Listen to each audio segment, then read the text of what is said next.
Alors, corrigeons l'exercice 2 de SP Antilles-Guyane, juin 2019.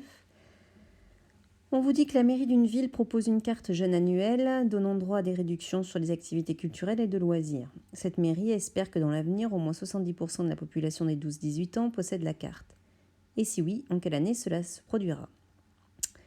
Ces dernières années, lors du renouvellement de la carte, on a constaté que 10% des possesseurs de la carte ne la rachètent pas. Dans le même temps, 30% de la population des 12-18 ans qui ne la possédait pas achète la carte. On fait l'hypothèse que l'effectif de la population des 12-18 est constant et que l'évolution va rester la même pour les prochaines années.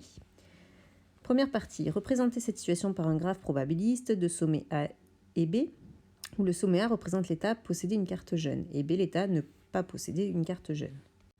Alors, on nous dit que 10% des possesseurs de la carte ne la rachètent pas. Donc, du coup, la probabilité de passer de A à B est de 0,1. Et du coup, la probabilité de rester en A est de 0,9. Ensuite, on nous dit que 30% de la population des 12-18 ans qui ne la possédait pas l'année précédente achète la carte. Donc, du coup, probabilité de passer de B à A, 0,3 et du coup de rester en B, 0,7. C'est pour ça que du coup, il nous exprime les probabilités conditionnelles, à savoir P de Bn plus 1 sachant An, c'est 0,1, P de An plus 1 sachant Bn, c'est 0,3. Et donc, du coup, par conséquent, on peut déterminer les autres. Ensuite, déterminer la matrice de transition M de ce graphe en respectant l'ordre A puis B des sommets. Du coup, pour passer de A à A 0,9, de A à B 0,1, de B à A 0,3, de B à B 0,7.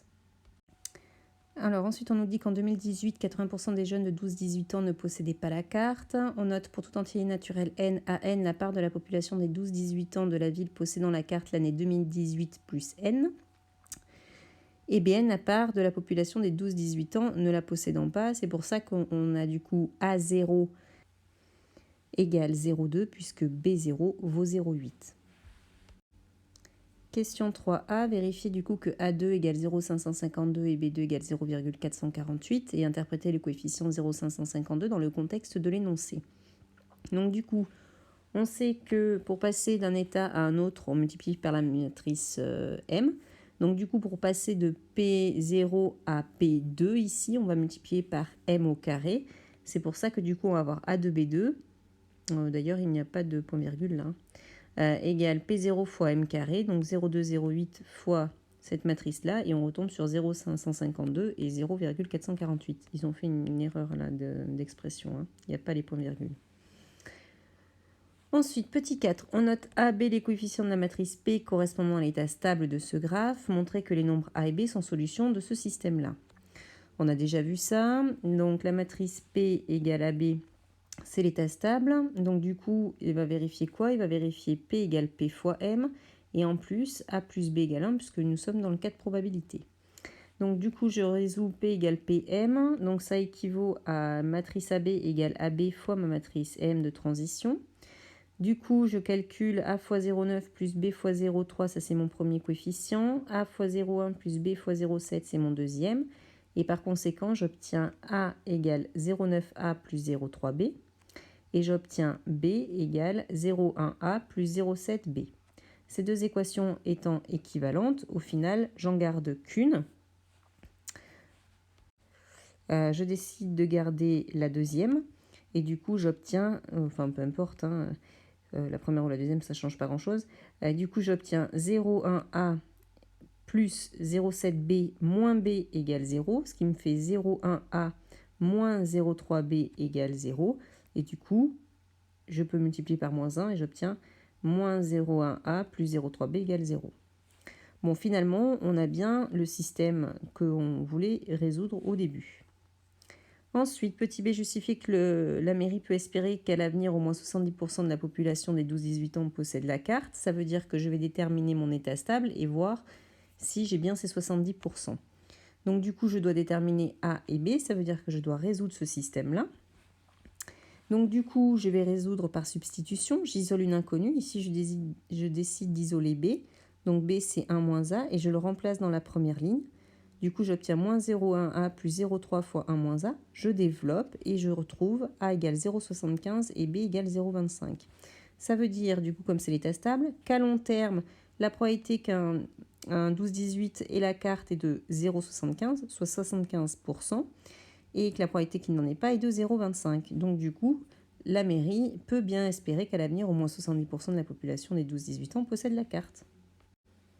Partie B. On admet que pour tout entier naturel n, an plus 1, c'est 0,6, an plus 0,3, et que la suite an est croissante. On donne l'algorithme suivant dans lequel a est un nombre réel et n un entier naturel. Du coup, est initialisé à 0,2, ce qui est normal puisque mon A0 vaut 0,2. Et du coup, là, je suis à l'année 2018, donc du coup, petit n vaut 0 puisque c'est mon AN, mon A0. Ensuite, tant que faire A prend la valeur, N prend la valeur, fin tant que. Moi, ce que je veux, c'est recopier puis compléter les pointillés des lignes 3 à 5 pour qu'il affiche le nombre d'années nécessaires à la mairie pour atteindre son objectif qu'au moins 70% de la population des 12-18 ans possède la carte. Donc ça veut dire que je vais calculer à chaque fois la nouvelle probabilité à l'année 1, l'année 2019, donc du coup pour n égale 1, l'année 2020 pour n égale 2, etc., jusqu'à ce que je dépasse les 70%. Donc c'est pour ça que je vais calculer jusqu'à ce que mon grand A soit supérieur à 70%, supérieur ou égal à 70%. Donc du coup, tant que A est inférieur à 70%, donc inférieur à 0,7, je dois calculer la nouvelle probabilité, la nouvelle proportion de jeunes ayant la carte. Et du coup, pour avoir ce nouveau A, eh bien, je multiplie par 0,6 l'ancien A et je rajoute 0,3, c'est me donner dans l'énoncé. L'année N devient l'année N plus 1, c'est pour ça que N prend la valeur N plus 1 et je finis par mon fin tant que. En quelle année l'objectif sera-t-il atteint? Il suffit de faire programmer l'algorithme avec la calculatrice et je retombe sur n égale 5. C'est pour ça que du coup l'objectif sera atteint en 2018 plus 5, c'est-à-dire en 2023.